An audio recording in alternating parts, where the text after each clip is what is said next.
여보, 나 며칠 출장 다녀올게. 외딴 시골집 마당에 순옥의 남편 한창식의 목소리가 울려 퍼졌습니다.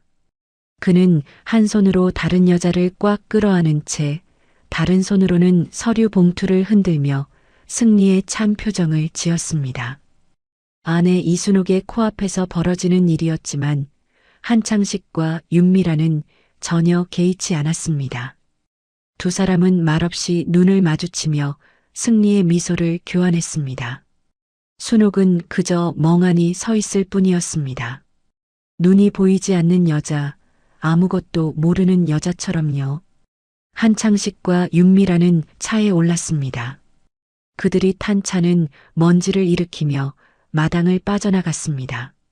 차가 마당을 완전히 빠져나가자 순옥의 흐릿했던 눈동자에 빛이 돌았습니다. 그녀는 천천히 고개를 들어 승용차가 사라진 방향을 또렷하게 바라보았습니다. 순옥은 핸드폰을 꺼내 들었습니다. 눈이 보이지 않는 사람이라면 절대 할 수 없는 자연스러운 손놀림이었습니다. 그녀는 문자를 입력하기 시작했습니다. 과연 이들에게는 어떤 사연이 있을까요?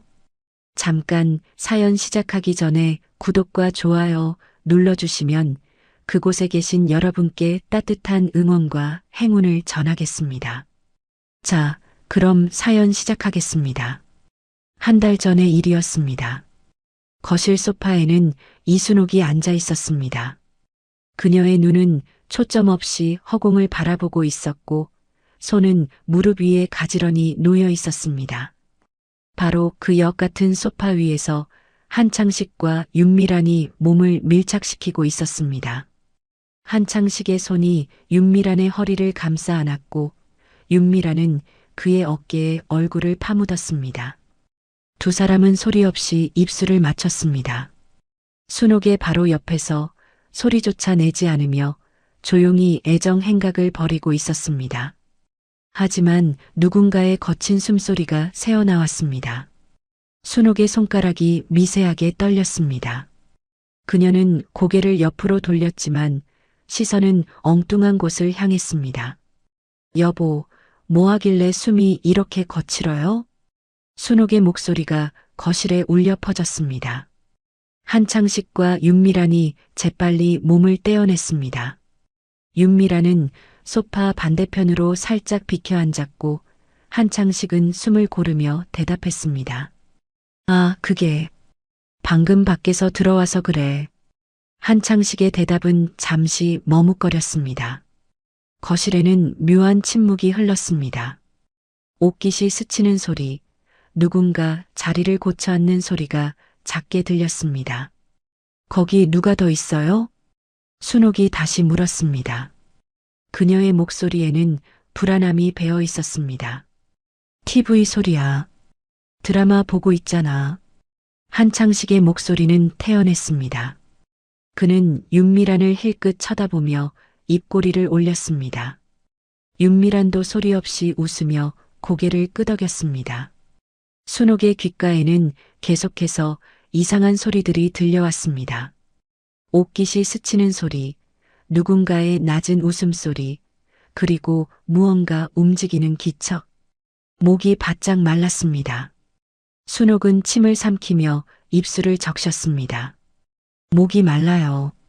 미란 씨, 물 좀 갖다 주세요. 네, 사모님. 금방 갖다 드릴게요. 윤미란의 목소리가 들렸습니다. 상냥하고 부드러운 목소리였습니다. 그녀는 소파에서 일어나며 한창식과 눈을 맞췄습니다. 두 사람은 짧은 순간 비웃음을 교환했습니다.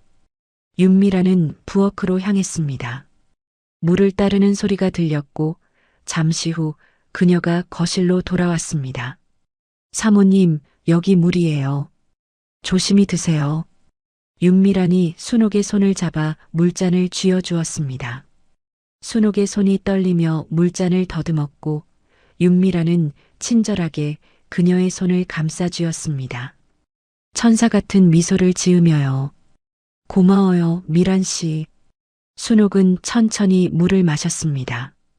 찬물이 목구멍을 타고 내려갔지만 가슴속 무언가가 답답하게 조여왔습니다. 윤미라는 순옥의 뒤에 섰습니다. 그리고 한창식을 바라보며 입꼬리를 올렸습니다. 한창식도 윤미란을 보며 비웃듯 고개를 끄덕였습니다. 물을 마시는 순옥의 뒷모습을 보며 두 사람은 말없이 눈빛을 교환했습니다. 과연 순옥은 이 상황을 알고 있을까요? 아니면 정말 아무것도 모르고 있을까요? 물잔을 내려놓자 윤미란이 다시 소파로 돌아갔습니다. 푹 하고 소파가 가라앉는 소리가 들렸습니다. 그리고 다시 낮은 속삭임이 들려왔습니다. 알아듣기 힘든 작은 목소리였지만 분명 두 사람이 무언가 이야기를 나누고 있었습니다. 순옥은 그저 소파에 앉아 허공을 바라보았습니다. 그녀의 얼굴에는 아무런 표정이 없었습니다. 눈은 여전히 초점 없이 흐릿했습니다. 하지만 그녀의 손은 부들부들 떨리고 있었습니다. 무릎 위에 놓인 두 손이 주먹을 쥐었다 폈다를 반복했습니다. 여보, 저 방에 들어가서 쉴게요. 순옥이 조심스럽게 말했습니다. 그래, 그러지. 내가 데려다 줄까? 한창식의 목소리는 여유로웠습니다. 아니에요, 괜찮아요. 순옥은 소파에서 천천히 일어났습니다. 손을 더듬으며 벽을 짚었고 느린 걸음으로 방을 향해 걸어갔습니다. 눈이 보이지 않는 사람의 조심스러운 걸음걸이였습니다. 방문이 닫히는 소리가 들렸습니다. 그 순간 거실에서 낮은 웃음소리가 터져 나왔습니다. 한창식이 윤미란을 다시 끌어당겼고 두 사람은 거리낌 없이 입을 맞췄습니다. 이번에는 소리를 숨기지도 않았습니다. 거의 코앞인데도 전혀 모르네. 윤미란이 속삭였습니다. 쉿, 그래도 소리는 작게 해. 한창식이 웃으며 말했습니다. 들려도 뭘 어쩌겠어? 어차피 아무것도 못 보는 걸. 두 사람의 속삭임이 거실에 울려 퍼졌습니다. 그리고 다시 조용해졌습니다. 소리 없는 애정 행각이 계속되고 있었습니다. 이 모든 일은 2달 전 한창식이 독단적으로 결정한 이사 후에 시작되었습니다. 아들 부부와 손녀가 있던 따뜻한 집을 떠나 이 외딴 시골집으로 온 뒤였습니다. 그리고 한창식이 가사도우미로 들인 여자, 바로 윤미란. 하지만 순옥은 알고 있었을까요? 이 여자가 단순한 가사도우미가 아니라 오랫동안 남편과 관계를 맺어온 내연녀라는 것을요. 2달 전만 해도 이순옥은 아들 한지섭 부부와 함께 살았습니다. 따뜻한 집이었습니다. 며느리 김지혜는 눈먼 시어머니를 지극정성으로 모셨습니다. 순옥의 눈이 안 보이기 시작한 것은 2년 전이었습니다. 어느 날 아침 순옥은 눈을 떴지만 세상이 흐릿했습니다. 처음에는 눈곱 때문인 줄 알았습니다. 하지만 아무리 눈을 비벼도 시야는 맑아지지 않았습니다. 여보, 눈이 이상해. 잘 안 보여. 순옥이 떨리는 목소리로 말했습니다. 한창식은 순옥을 병원에 데려갔습니다. 큰 병원, 작은 병원, 한의원까지 여러 곳을 다녔습니다. 하지만 의사들은 모두 고개를 저었습니다. 시신경에는 이상이 없습니다. 눈 자체도 건강합니다. 그럼 왜 안 보이는 건가요? 원인을 모르겠습니다. 시민성일 수도 있고 좀 더 지켜봐야 할 것 같습니다. 의사들도 답을 내놓지 못했습니다. 그렇게 순옥의 눈은 점점 더 나빠졌습니다. 한 달이 지나자 완전히 암흑이 되었습니다. 아무것도 보이지 않았습니다. 며느리 지혜는 병원을 옮겨가며 치료를 받게 했지만 소용이 없었습니다. 순옥은 결국 눈먼 사람으로 살아가게 되었습니다. 어머니, 아침 드세요. 제가 좋아하시는 된장찌개 끓였어요. 지혜는 매일 아침 순옥의 손을 잡고 식탁으로 안내했습니다. 숟가락을 쥐어주고 반찬 위치를 하나하나 알려주었습니다. 고마워, 아가. 내가 있어서 참 다행이야. 순옥은 며느리의 손을 꼭 잡았습니다. 따뜻한 손이었습니다. 하지만 한창식은 달랐습니다. 지혜야, 오늘 반찬이 왜 이래? 짜기만 하네. 한창식은 숟가락을 내려놓으며 인상을 찌푸렸습니다. 죄송해요, 아버님. 제가 다시 만들게요. 지혜가 황급히 일어났습니다. 됐어. 어차피 내가 만든 건 다 그렇지 뭐. 한창식의 목소리는 차갑했습니다. 그는 손녀를 쳐다보며 혀를 찼습니다. 딸만 낳아놓고서는 우리 집안대가 끊겼어. 끊겼다고. 여보, 그만해요. 순옥이 조심스럽게 말했습니다. 뭘 그만해? 사실이잖아. 아들 하나 없으니 누가 제사를 지내? 누가 우리 집안 이름을 이어? 한창식은 상을 박차고 일어났습니다. 그의 발소리가 거칠게 복도를 울렸습니다. 지혜는 고개를 숙인 채 아무 말도 하지 못했습니다. 눈가가 붉어졌지만 그녀는 눈물을 참았습니다. 아가, 괜찮아. 신경 쓰지 마. 순옥이 더듬거리며 지혜의 손을 찾았습니다. 지혜는 시어머니의 손을 꼭 잡으며 고개를 끄덕였습니다. 이런 일은 한두 번이 아니었습니다. 한창식은 틈만 나면 며느리를 구박했습니다. 지혜야, 빨래는 했어? 설거지는? 청소는 제대로 했겠지? 네, 아버님. 다 했습니다. 집안일 하나 제대로 못하면서 딸이나 낳고. 한창식의 말은 날카로웠습니다. 지혜는 그저 죄송합니다라고만 되풀이했습니다. 순옥은 이 모든 소리를 들으며 가슴이 찢어지는 것 같았습니다.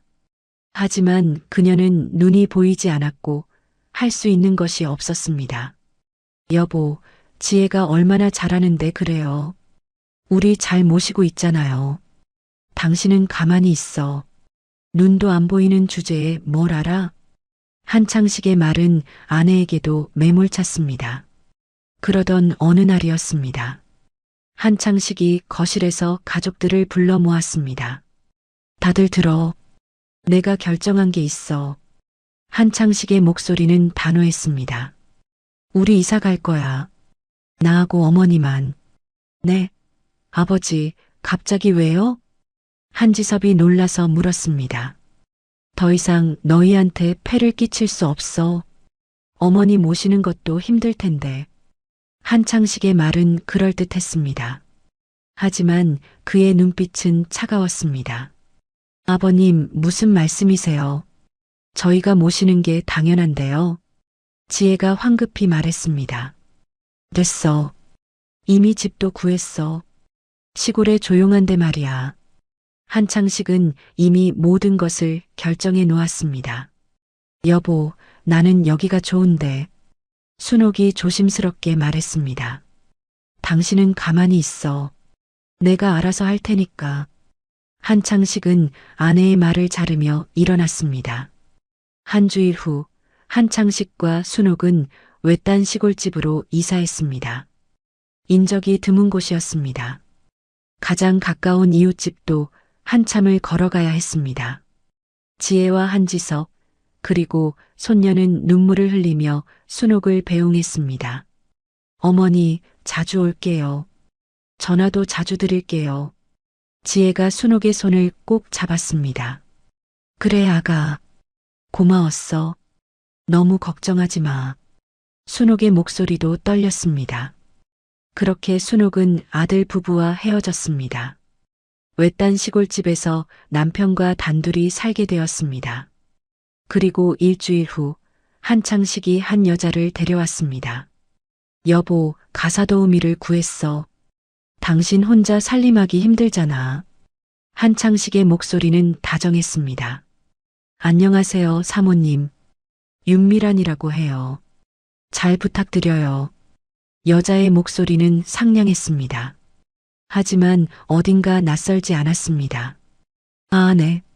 잘 부탁해요. 순옥은 고개를 끄덕였습니다. 윤미라는 그날부터 이 집에서 일하기 시작했습니다. 청소를 하고 빨래를 하고 밥을 지었습니다. 순옥을 정성껏 모시는 것처럼 보였습니다. 하지만 뭔가 이상했습니다. 한창식과 윤미란 사이에서 느껴지는 묘한 기운. 두 사람이 나누는 낮은 속삭임. 밤이면 들려오는 이상한 소리들. 순옥은 점점 의심이 커져갔습니다. 하지만 그녀는 아무것도 볼 수 없었습니다. 아니, 볼 수 없다고 믿었습니다. 그리고 한 달 후 거실에서 그 끔찍한 일이 벌어졌습니다.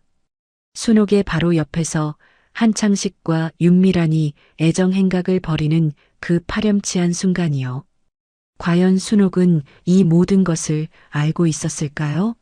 아니면 정말 아무것도 모르고 있었을까요? 그리고 가사도우미 윤미란의 정체는 무엇일까요? 이사 후 한 달이 지났습니다. 김지혜는 시어머니가 걱정되어 잠을 이루지 못했습니다. 매일 전화를 드렸지만 통화는 늘 짧게 끝났습니다. 어머니, 괜찮으세요? 불편한 건 없으세요? 괜찮아, 아가. 걱정하지 마. 순옥의 목소리는 힘없었습니다. 뭔가 말하고 싶은 것 같았지만 언제나 그 말은 끝까지 나오지 않았습니다. 지혜는 남편 한지섭과 상의했습니다. 여보, 어머니 목소리가 이상해. 내가 한번 다녀와야 할 것 같아. 그래, 반찬도 해서 가져가. 아버지 혼자 어머니 모시면서 살림하시기 힘드실 거야. 한지섭도 걱정스러운 표정이었습니다. 다음 날 지혜는 정성껏 반찬을 만들었습니다. 순옥이 좋아하는 나물 반찬, 된장찌개, 김치까지 큰 봉투 가득 담았습니다. 시골집까지 가는 길은 멀었습니다. 버스를 2번이나 갈아타고 한참을 걸어야 했습니다. 인적이 드문 곳이었습니다. 어머니, 지혜가 대문을 열고 들어서며 소리쳤습니다. 어머, 누구세요? 현관에서 낯선 여자의 목소리가 들렸습니다.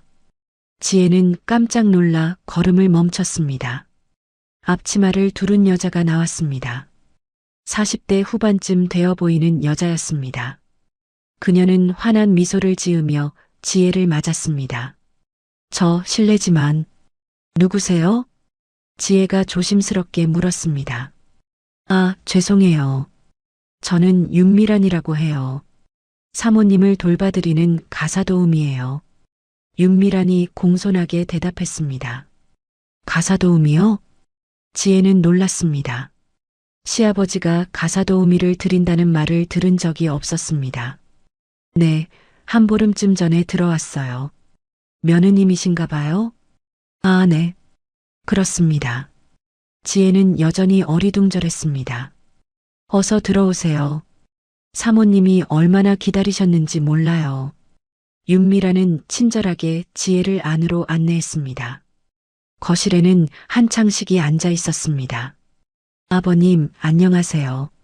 지혜가 인사했습니다. 왔어? 뭐하러 이 먼 데까지? 한창식의 목소리는 반갑지 않았습니다. 어머니 뵈러 왔어요. 반찬도 좀 만들어 왔고요. 지혜가 봉투를 들어 보였습니다. 굳이 그럴 필요 없어. 가정부가 있으니까 다 알아서 해. 내 어머니 얼마나 살뜰히 챙기는지 모른다? 한창식의 말투는 퉁명스러웠습니다. 지혜는 윤미란을 힐끗 쳐다보았습니다. 윤미란은 천사 같은 미소를 지으며 고개를 숙였습니다. 그래도 제가 직접 뵙고 싶어서요. 지혜는 순옥의 방으로 향했습니다. 어머니, 문을 열고 들어서자 순옥이 침대에 앉아 있었습니다. 그녀의 얼굴은 야위어 있었고 눈은 여전히 초점 없이 흐릿했습니다. 아가야, 왔구나. 순옥의 목소리가 떨렸습니다. 네, 어머니. 어떻게 지내세요? 지혜가 순옥의 손을 잡았습니다. 손이 차갑고 거칠었습니다. 잘 지내지 뭐. 걱정하지 마. 순옥은 웃으려 했지만 입꼬리가 제대로 올라가지 않았습니다. 어머니, 제가 반찬 많이 해왔어요. 맛있게 드세요. 고마워, 아가. 두 사람은 잠시 손을 맞잡고 앉아 있었습니다. 지혜는 어머니의 방을 둘러보았습니다. 낡은 옷장, 작은 책상, 그리고 창가에 놓인 화분. 책상 위에 무언가가 놓여 있었습니다. 수첩이었습니다. 그리고 그 위에 안경이 놓여 있었습니다. 지혜의 가슴이 철렁 내려앉았습니다. 눈이 보이지 않는 사람에게 안경이 왜 필요할까요? 더구나 수첩 위에 가지런히 놓여 있다는 것은 어머니 저기 안경이 지혜가 떨리는 목소리로 물었습니다. 아, 그건 옛날에 쓰던 거야. 그냥 버리지 못하고. 순옥의 대답은 어색했습니다. 지혜는 안경을 가만히 들여다보았습니다. 렌즈가 깨끗했습니다. 먼지 하나 없이 말끔했습니다. 오래 방치된 물건이라면 먼지가 쌓였을 텐데요. 순옥의 눈이 혹시 보이는 걸까요? 지혜의 머릿속이 복잡해졌습니다. 하지만 그녀는 아무 말도 하지 않았습니다. 어머니, 제가 자주 올게요. 고마워, 아가. 너무 걱정하지 마. 순옥은 며느리의 손을 꼭 잡았습니다. 지혜는 방을 나와 거실로 돌아왔습니다. 윤미란이 차를 준비하고 있었습니다. 며느님, 차 한잔 하시고 가세요. 윤미란의 목소리는 여전히 상냥했습니다. 아니에요, 괜찮아요. 빨리 가봐야 해서요. 지혜는 집을 나서며 뒤를 돌아보았습니다. 현관에서 윤미란이 환하게 웃으며 손을 흔들고 있었습니다. 천사 같은 미소였습니다. 하지만 지혜의 가슴 속에는 불안감이 자리 잡았습니다. 수첩 위에 놓인 깨끗한 안경, 시어머니의 어색한 대답, 그리고 갑자기 나타난 가사 도우미. 뭔가 잘못되고 있는 걸까요? 지혜는 집으로 돌아오는 내내 그 생각을 떨칠 수 없었습니다. 사실 이순옥의 눈은 이사 온 지 일주일 만에 조금씩 보이기 시작했습니다. 어느 날 아침이었어요. 순옥이 눈을 떴을 때 희미하게 빛이 들어왔습니다. 처음에는 착각인 줄 알았어요. 하지만 손을 들어 올렸을 때 그 손의 윤곽이 흐릿하게 보였습니다. 순옥은 숨을 죽였습니다. 가슴이 두근거렸어요. 여보, 아침 먹어. 한창식의 목소리가 들렸습니다. 순옥은 천천히 방에서 나왔어요. 여전히 벽을 짚고 조심스러운 걸음으로 걸었습니다. 눈이 보이지 않는 사람처럼요. 식탁에 앉았을 때 순옥은 희미하게 한창식의 모습을 볼 수 있었습니다. 그의 얼굴, 그의 손, 그리고 식탁 위의 반찬들이 조금씩 선명해졌어요. 하지만 순옥은 아무 말도 하지 않았습니다. 여전히 숟가락을 더듬으며 눈이 보이지 않는 척했어요. 이러다 또 안 보일까봐 무서웠거든요. 윤미란이 집에 온 지 사흘째 되던 날이었어요. 순옥의 시력은 점점 더 좋아지고 있었습니다. 이제 사람의 얼굴까지 또렷하게 볼 수 있었어요. 그날 밤 순옥은 방에 누워 있었습니다. 하지만 잠이 오지 않았어요. 복도에서 발소리가 들렸습니다. 한창식의 발소리였어요. 그리고 또 다른 발소리가 들렸습니다. 윤미란의 발소리였습니다. 두 사람의 발소리가 멈췄어요. 한창식의 방 앞에서였습니다. 문이 열리고 소리가 들렸습니다. 순옥은 천천히 일어났어요. 방문을 조심스럽게 열고 복도로 나왔습니다. 한창식의 방문 틈으로 희미한 불빛이 새어나오고 있었어요. 순옥은 조심스럽게 다가갔습니다. 문틈으로 안을 들여다보았어요. 그 순간 순옥의 숨이 멎었습니다. 한창식과 윤미란이 한 침대에 누워 있었어요. 두 사람은 서로를 껴안고 있었고 낮은 목소리로 속삭이고 있었습니다. 이제 곧 끝나. 조금만 참아. 한창식의 목소리였습니다. 서류는 언제 준비돼? 윤미란이 물었어요. 다음 주면 다 준비될 거야. 그러면 저 여자 아버지한테 물려받은 땅을 다 내 이름으로 바꿀 수 있어. 순옥의 가슴이 철렁 내려앉았습니다. 순옥의 아버지는 3년 전에 돌아가셨어요. 아버지는 평생 농사 지으며 모은 땅을 순옥에게 물려주셨습니다. 서울 근교의 땅이었는데 요즘 개발이 되면서 값이 엄청나게 올랐어요. 수십억 원은 좋게 나갈 만한 땅이었습니다. 정말? 그럼 우리 이제 떳떳하게 살 수 있는 거야? 윤미란의 목소리가 들렸습니다. 그럼 그 땅만 내 이름으로 넘어오면 저 여자는 아무 쓸모 없어. 그때 아들한테 넘기면 돼. 두 사람의 웃음소리가 들렸어요. 남편이 가사도우미로 들인 여자가 자기 내연녀였다니 분노로 손이 떨려왔습니다. 순옥은 벽에 등을 기댔습니다. 다리가 후들거렸어요. 온몸이 떨렸습니다. 남편과 내연녀, 그리고 자신의 재산을 빼앗으려는 음모. 순옥은 조용히 자신의 방으로 돌아왔어요. 침대에 누웠지만 눈을 감을 수 없었습니다. 그날 이후 순옥은 절대 눈이 보인다는 사실을 드러내지 않았어요. 그녀는 모든 것을 지켜보기로 했습니다. 며칠이 지났습니다. 순옥은 거실을 지나다가 테이블 위에 놓인 서류들을 보았어요. 한창식과 윤미란이 잠시 외출한 사이였습니다. 순옥의 눈이 안 보인다고 생각한 그들은 서류를 테이블에 그냥 올려두었습니다. 순옥은 조심스럽게 서류를 펼쳐보았습니다. 부동산 명의 변경 서류, 위임장, 모두 순옥의 땅을 한창식 명의로 바꾸기 위한 서류들이었어요. 서류 곳곳에 빈칸이 있었고 도장을 찍을 자리가 표시되어 있었습니다. 순옥의 손이 떨렸어요. 하지만 그녀는 서류를 다시 제자리에 놓았습니다. 밤이 되었습니다. 순옥은 방에 누워 있었지만 귀를 기울이고 있었어요. 복도에서 발소리가 들렸습니다. 한창식과 윤미란이었어요. 두 사람은 거리낌 없이 한 방으로 들어갔습니다. 이제 며칠만 더 있으면 돼. 한창식의 목소리가 들렸어요. 그래도 조심해야 해. 오늘 며느리가 왔잖아. 윤미란의 목소리였습니다. 괜찮아. 저 여자는 아무것도 못 봐. 눈이 멀었잖아. 그래도 혹시 모르니까. 걱정 마. 내일 서류에 도장만 받으면 끝이야. 그 여자는 보험 서류인 줄 알고 찍을 거야. 두 사람의 웃음소리가 방 밖까지 들렸어요. 순옥은 이불을 꽉 움켜쥐었습니다. 분노가 치밀어 올랐지만 그녀는 참았어요. 점점 두 사람은 대담해졌습니다. 순옥이 눈이 보이지 않는다는 확신이 들자 그들은 더 이상 숨기지 않았어요. 낮에도 거실에서 껴안고 순옥의 코앞에서 입을 맞췄습니다. 밤이면 한 방을 쓰며 낄낄거렸어요.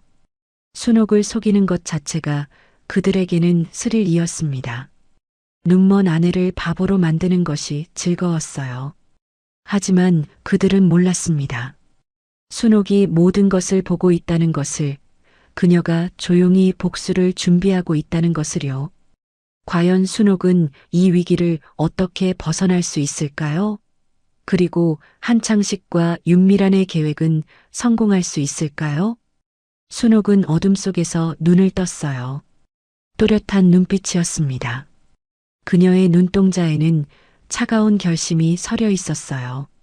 순옥의 며느리 김지혜는 집으로 돌아온 뒤에도 마음이 편치 않았습니다.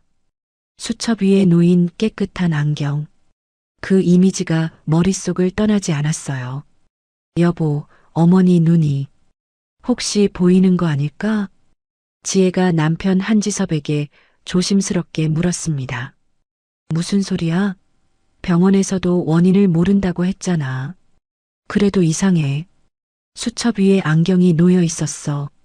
먼지 하나 없이 깨끗하게. 지혜의 목소리는 불안했어요. 그냥 옛날 물건일 수도 있잖아. 아니야, 뭔가 이상해. 그리고 그 가사도우미도 이상했어. 지혜는 윤미란의 얼굴을 떠올렸습니다. 천사 같은 미소였지만 어딘가 꺼림칙한 느낌이 들었어요. 며칠이 지났습니다. 지혜는 더 이상 참을 수 없었어요. 그녀는 다시 시골집을 찾아가기로 했습니다. 이번에는 미리 연락하지 않았어요. 오후 2시쯤 지혜는 시골집에 도착했습니다. 현관문이 살짝 열려 있었어요. 지혜는 이상한 예감이 들었습니다. 지혜는 천천히 현관문을 밀고 들어갔습니다. 집안은 조용했어요. 거실로 들어서는 순간 지혜의 발이 멈췄습니다. 소파 위에서 한창식이 윤미란을 무릎에 앉히고 있었어요. 윤미란의 손은 한창식의 목을 감싸고 있었고 두 사람은 서로의 입술에 입을 맞추고 있었습니다. 지혜의 입에서 비명이 터져 나오려는 순간이었습니다. 쉿! 누군가 지혜의 어깨를 잡았어요. 지혜가 돌아보니 이순옥이 서 있었습니다. 그런데 순옥의 눈이 지혜를 똑바로 쳐다보고 있었어요. 초점 없이 흐릿하던 눈이 아니었습니다. 또렷하고 정확하게 지혜를 바라보고 있었습니다. 순옥은 입술에 손가락을 갖다 대며 조용히 하라는 손짓을 했어요. 그리고 지혜의 손을 잡아 살짝 끌었습니다. 밖으로 나가자는 신호였습니다. 지혜는 심장이 터질 것 같았어요. 온몸이 떨렸습니다. 하지만 시어머니를 따라 조용히 현관으로 향했습니다. 두 사람은 집 밖으로 나왔어요. 어머니, 누니, 지혜의 목소리가 떨렸습니다. 쉬 나가. 조용히 해. 저기 가서 얘기하자. 순옥은 지혜의 손을 잡고 집에서 조금 떨어진 곳으로 걸어갔어요. 걸음걸이는 확신에 차 있었습니다. 눈이 보이지 않는 사람의 조심스러운 걸음이 아니었어요. 나무 그늘 아래에 멈춰 선 순옥이 지혜를 바라보았습니다. 어머니, 눈이 보이세요? 지혜가 다급하게 물었어요. 그래, 아가. 보여. 한 달 전부터 조금씩 보이기 시작했어. 순옥의 목소리는 차분했습니다. 그럼 왜 말씀 안 하셨어요? 말할 수 없었어. 저 사람들이 무슨 짓을 하는지 보고 싶었거든. 순옥의 눈빛이 차갑게 가라앉았어요. 저 사람들이요? 아가, 내가 본 게 맞아. 내 시아버지와 그 여자는 오래전부터 그런 관계였어. 지혜의 얼굴이 창백해졌습니다.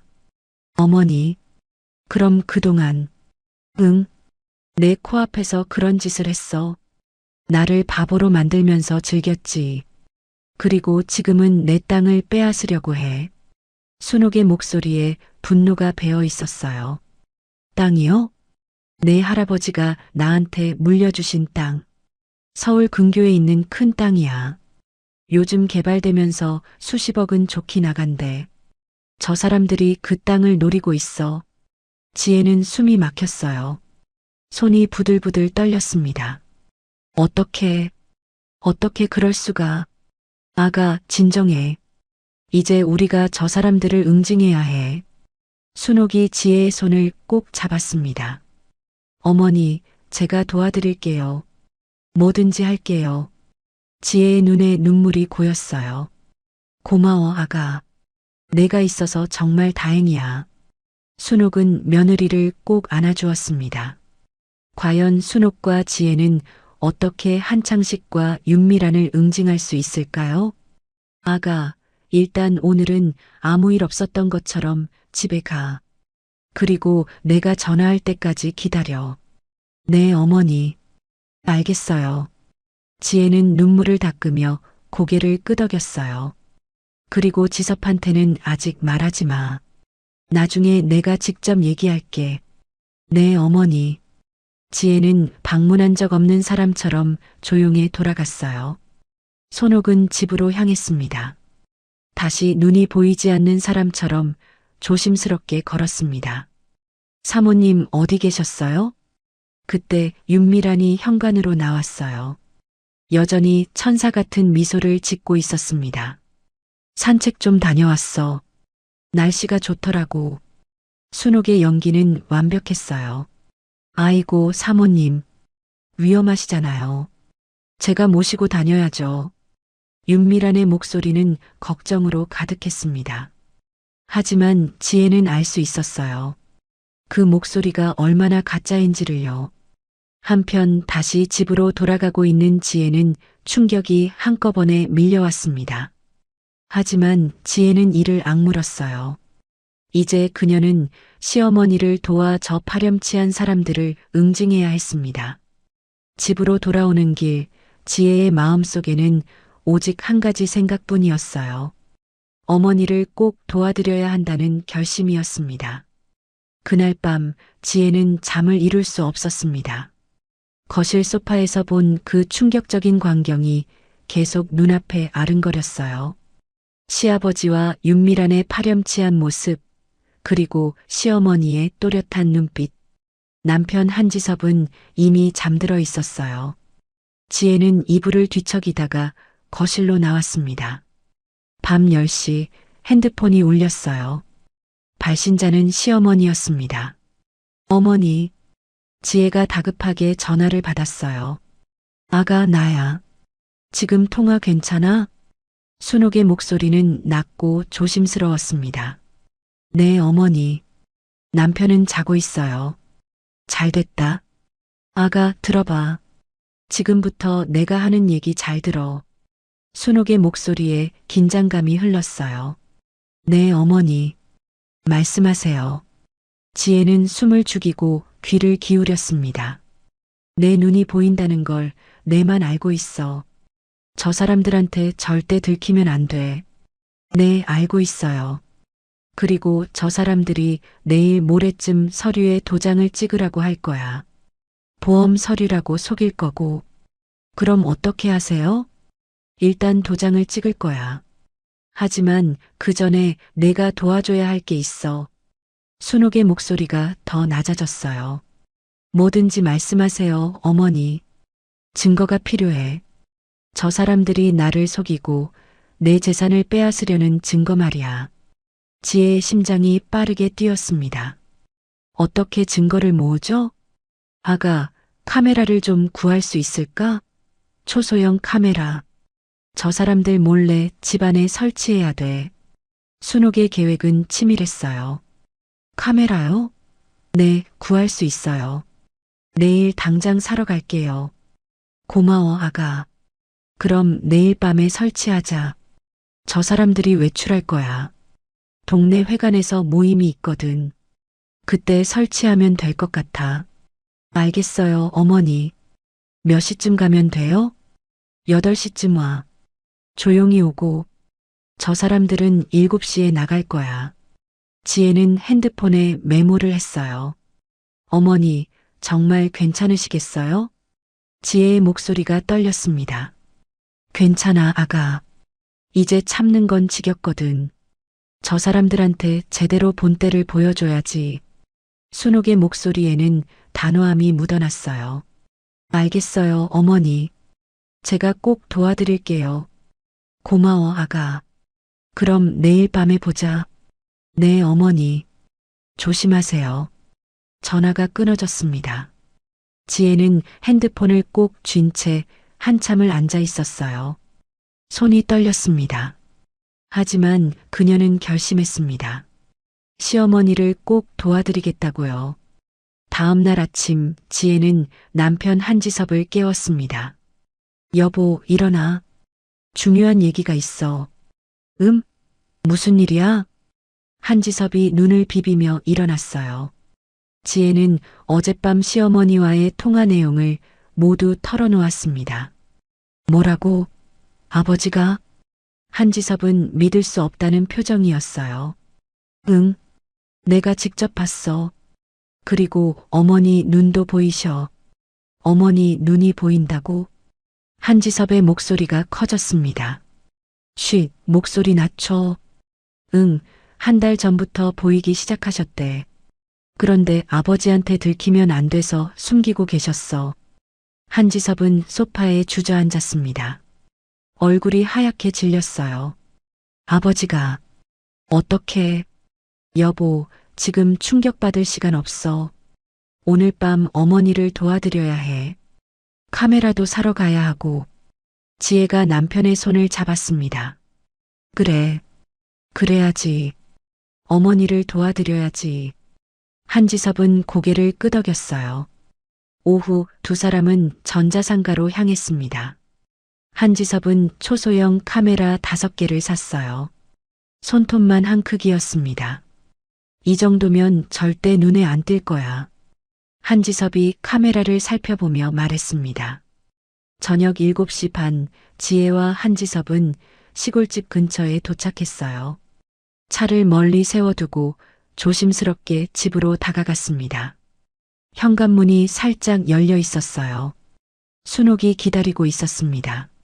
어머니, 지혜가 작은 목소리로 불렀습니다. 왔구나, 아가. 지섭이도 왔고, 순옥이 현관으로 나왔어요. 그녀의 눈은 또렷했습니다. 어머니, 한지섭의 목소리가 떨렸어요. 아들은 어머니의 또렷한 눈을 보며 눈물을 삼켰습니다. 지섭아, 울지 마. 나 괜찮아. 이제 저 사람들한테 복수할 거야. 순옥이 아들의 손을 잡았습니다. 어머니, 죄송해요. 제가 더 잘 챙겼어야 하는데. 아니야. 내 잘못 아니야. 빨리 들어가자. 시간이 없어. 세 사람은 조용히 집 안으로 들어갔어요. 거실 테이블 밑에 하나, 시계 속에 하나, 책장 뒤에 하나. 순옥이 장소를 하나하나 짚어주었습니다.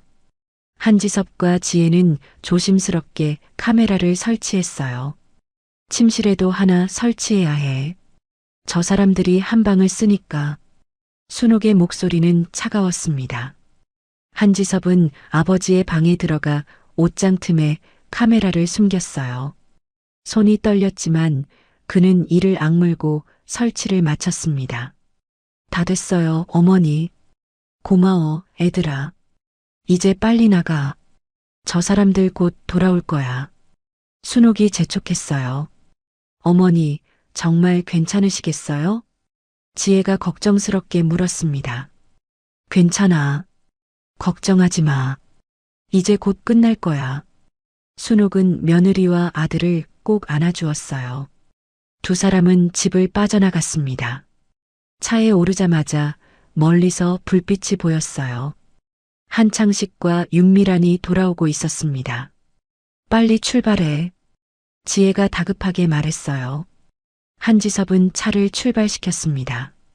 아슬아슬하게 그들과 마주치지 않았어요. 휴! 두 사람은 안도의 한숨을 쉬었습니다. 집으로 돌아온 한창식과 윤미란은 아무것도 눈치채지 못했어요. 그들은 여전히 자신들의 계획이 완벽하다고 믿었습니다. 다음 날 오후 한창식이 순옥을 거실로 불렀습니다. 여보, 잠깐 와봐. 서류 좀 확인해야 해. 무슨 서류인데? 순옥이 조심스럽게 물었어요. 보험 서류야. 우리 둘 다 나이가 있으니까 보험 하나 들어두려고. 한창식의 목소리는 다정했습니다. 그래, 알았어. 순옥은 벽을 짚으며 거실로 나왔어요. 여전히 눈이 보이지 않는 사람처럼 행동했습니다. 테이블 위에 서류가 놓여 있었어요. 한창식이 순옥의 손을 잡아 서류 위로 안내했습니다. 여기 도장 찍으면 돼. 내가 손 잡아줄게. 한창식은 순옥의 손에 도장을 쥐어주었어요. 순옥의 손이 떨렸습니다. 하지만 그녀는 도장을 꾹 눌렀어요. 잘했어, 여보. 한창식의 목소리에 승리감이 묻어났습니다. 윤미란이 옆에서 지켜보며 미소를 지었어요. 두 사람은 눈빛을 교환했습니다. 하지만 그들은 몰랐습니다. 이 모든 장면이 카메라에 고스란히 담기고 있다는 것을요. 한창식이 보험 서류라고 속인 것, 순옥이 어쩔 수 없이 도장을 찍는 것, 그리고 두 사람이 나누는 승리의 미소까지. 과연 순옥의 계획은 성공할 수 있을까요? 그리고 한창식과 윤미라는 자신들이 덫에 걸렸다는 것을 언제 알게 될까요? 순옥은 방으로 돌아가며 입꼬리를 살짝 올렸어요. 이제 모든 준비가 끝났습니다. 복수의 시간이 다가오고 있었습니다. 며칠이 지났습니다. 한창식과 윤미라는 서류를 손에 넣은 후 더욱 대담해졌어요. 이제 순옥의 땅은 한창식 명의로 바뀔 예정이었습니다. 그들에게 순옥은 더 이상 쓸모가 없었어요. 여보, 나 며칠 출장 다녀올 테니 집에서 혼자 있을 수 있지? 한창식이 외딴 시골집 마당에서 순옥에게 말했습니다. 그의 손에는 서류 봉투가 들려 있었고 그는 그것을 흔들며 승리에 찬 표정을 지었어요. 출장이요? 어디 가시는데요? 순옥이 물었습니다. 서울. 일 좀 보고 올 거야. 며칠이면 돼. 한창식의 목소리는 여유로웠어요. 그 순간에도 한창식은 윤미란을 꽉 끌어안고 있었습니다. 순옥의 코앞에서 말이에요. 두 사람은 말없이 눈을 마주치며 승리의 미소를 교환했습니다. 조심히 다녀오세요. 순옥의 목소리는 힘없었어요. 한창식과 윤미란은 차에 올랐습니다. 엔진 소리가 요란하게 울렸고 승용차는 먼지를 일으키며 마당을 빠져나갔어요. 순옥은 차가 완전히 사라질 때까지 서 있었습니다. 그리고 차 소리가 멀어지자 그녀의 흐릿했던 눈동자에 빛이 돌았어요. 순옥은 핸드폰을 꺼냈습니다. 손가락이 화면을 정확하게 터치했어요. 아가, 나야. 출발했다. 이제 시작하자. 순옥의 목소리는 차갑고 단호했습니다. 네, 어머니. 지금 바로 모시러 갈게요. 지혜의 목소리가 들렸어요. 응, 빨리 와. 저 사람들보다 먼저 도착해야 해. 순옥은 전화를 끊고 집 안으로 들어갔어요. 오늘을 위해 준비해둔 옷으로 갈아입었습니다. 30분 후 김지혜가 차를 몰고 도착했습니다. 어머니, 지혜가 차에서 내려 순옥을 맞았어요. 아가 왔구나. 순옥은 또렷한 눈으로 며느리를 바라보았습니다. 더 이상 눈이 보이지 않는 척할 필요가 없었어요. 어머니, 가시죠. 지섭이가 먼저 가서 경찰이랑 대기하고 있어요. 그래, 가자. 오늘 저 사람들한테 제대로 보여줘야지. 두 사람은 차에 올랐습니다. 지혜가 운전대를 잡았고 순옥은 조수석에 앉아 창밖을 바라보았어요. 어머니, 떨리세요? 지혜가 물었습니다. 아니, 오히려 속이 시원해. 이제 저 사람들 꼴 좀 볼 거 아냐? 순옥의 입꼬리가 올라갔어요. 한편 한창식과 윤미라는 신이 나서 서울로 향하고 있었습니다. 드디어 끝났어. 이제 그 땅은 내 거야. 한창식이 운전대를 잡으며 웃었어요. 정말 잘 됐어. 이제 우리 떳떳하게 살 수 있는 거지? 윤미란이 한창식의 팔을 꼭 잡았습니다. 그럼 저 여자는 이제 아들한테 넘기면 돼. 우리는 이 돈으로 새 출발하는 거야. 당신 정말 대단해. 두 사람은 낄낄거리며 웃었어요. 자신들의 계획이 완벽하게 성공했다고 믿었습니다. 2시간 후 순옥과 지혜가 먼저 등기소 앞에 도착했습니다. 경찰 2명과 한지섭이 이미 대기하고 있었어요. 어머니, 한지섭이 달려와 순옥을 맞았습니다. 지섭아. 순옥이 아들의 손을 꼭 잡았어요. 어머니, 눈이 정말 보이시는 거네요. 한지섭의 눈에 눈물이 고였습니다. 그래. 한 달 전부터 보이기 시작했어. 미안하다, 아들아. 내한테도 숨겼어. 아니에요, 어머니. 괜찮아요. 경찰이 다가왔습니다. 이순옥 여사님 맞으시죠? 증거 영상 잘 받았습니다. 곧 도착할 겁니다. 네, 감사합니다. 순옥은 고개를 끄덕였어요. 잠시 후 한창식의 차가 등기소 앞에 도착했습니다. 한창식과 윤미란이 차에서 내렸어요. 그들은 여전히 웃고 있었습니다. 자, 가자. 빨리 끝내고 맛있는 거 먹으러 가자. 한창식이 서류 봉투를 들고 걸어왔습니다. 그때 그의 눈에 익숙한 사람들이 들어왔어요. 경찰 2명, 그리고 한지섭과 김지혜. 그리고 그 가운데 이순옥이 서 있었습니다. 저게 한창식의 발이 멈췄어요. 순옥은 한창식을 똑바로 쳐다보았습니다. 초점 없이 흐릿하던 눈이 아니었어요. 또렷하고 정확하게, 냉정하게 남편을 응시하고 있었습니다. 당신, 눈이, 한창식의 얼굴이 새하얗게 변했어요. 그래, 보여. 한 달 전부터 보였어. 순옥의 목소리는 차가웠습니다. 말도 안 돼. 당신 눈 안 보인다며. 한창식이 소리쳤어요. 안 보이는 척 했을 뿐이야. 당신들이 무슨 짓을 하는지 다 보고 싶었거든. 순옥이 한 걸음 앞으로 나섰습니다. 윤미란이 뒤로 물러섰어요. 그녀의 얼굴도 창백했습니다. 사모님. 입 닥쳐. 더러운 것. 순옥의 목소리에 분노가 배어 있었어요. 그때 경찰이 앞으로 나왔습니다. 한창식 씨, 윤미란 씨 맞습니까? 네, 그런데 무슨 일이십니까? 한창식이 당황하며 물었습니다. 사기 및 재산 횡령 혐의로 체포하겠습니다. 경찰이 수갑을 꺼냈어요. 뭐? 사기? 무슨 소리예요? 한창식이 소리쳤습니다. 증거가 다 있습니다. 이순옥 씨를 속이고 재산을 빼돌리려 한 정황이 모두 녹화되어 있습니다. 경찰이 태블릿을 꺼내 영상을 보여주었어요.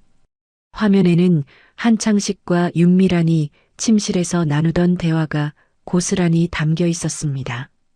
그 땅만 내 이름으로 넘어오면 저 여자는 아무 쓸모 없어. 보험 서류라고 속이면 도장 찍을 거야.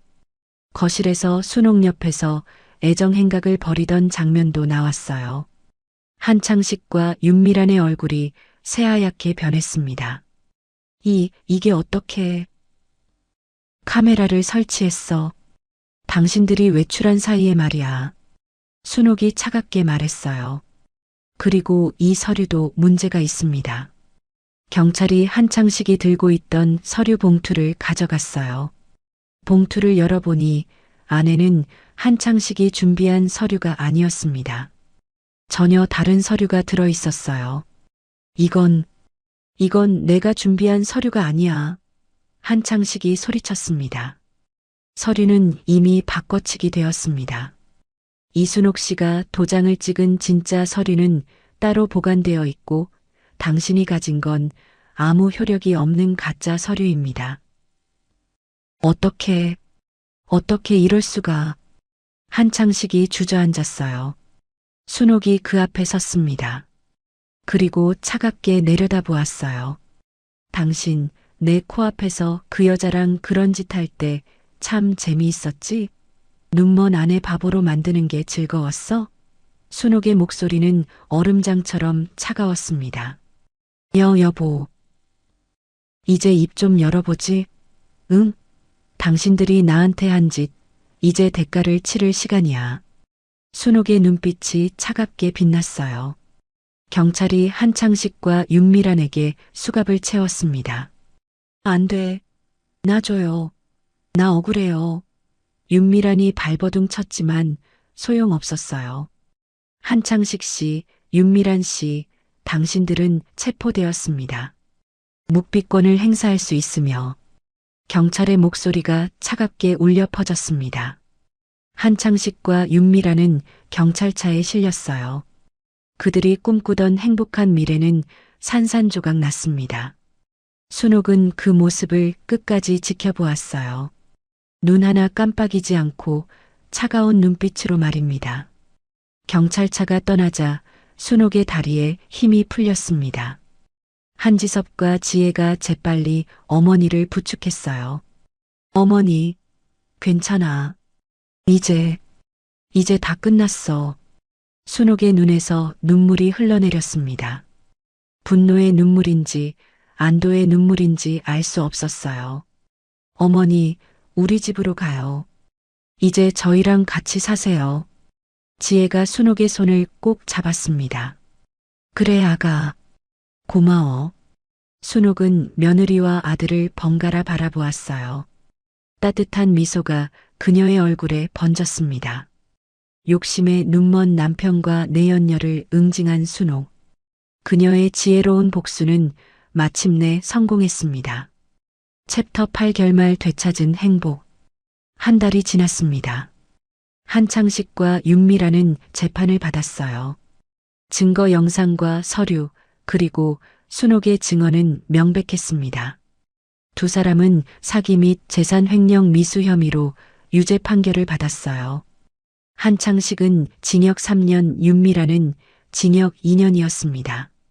재판이 끝난 후 순옥은 이혼 소송을 진행했습니다. 어머니, 정말 이혼하시는 거예요? 한지섭이 조심스럽게 물었어요. 그래. 이제 그 사람이랑은 끝이야. 40년을 함께 살았지만 더 이상은 못 참겠어. 순옥의 목소리는 단호했습니다. 어머니 결정을 존중할게요. 지혜가 시어머니의 손을 꼭 잡았어요. 이혼 재판은 빠르게 진행되었습니다. 한창식의 불륜과 재산 횡령 시도는 명백한 이혼 사유였어요. 한창식은 재판에 나오지도 못했습니다. 교도소에 수감되어 있었거든요. 한 달 후 이혼 판결이 났습니다. 순옥과 한창식의 40년 결혼 생활은 그렇게 끝이 났어요. 재산은 모두 순옥이 가져갔습니다. 한창식이 빼앗으려 했던 땅은 물론 집과 예금까지 모두요. 어머니, 축하드려요. 지혜가 순옥을 안아주었습니다. 고마워, 아가. 이제 정말 자유야. 순옥은 깊은 한숨을 내쉬었어요. 가슴속 무거운 짐이 내려가는 것 같았습니다. 그날 오후 순옥은 한지섭 부부의 집으로 돌아왔습니다. 2년 전 떠났던 바로 그 집이었어요. 할머니, 대문을 열고 들어서자 손녀가 달려왔습니다. 초등학교 5학년이 된 손녀는 할머니를 보자마자 와락 안겼어요. 우리 손녀, 그동안 많이 컸네. 순옥이 손녀를 꼭 안아주었습니다. 따뜻한 온기가 가슴으로 전해졌어요. 할머니, 이제 우리랑 계속 같이 사는 거죠?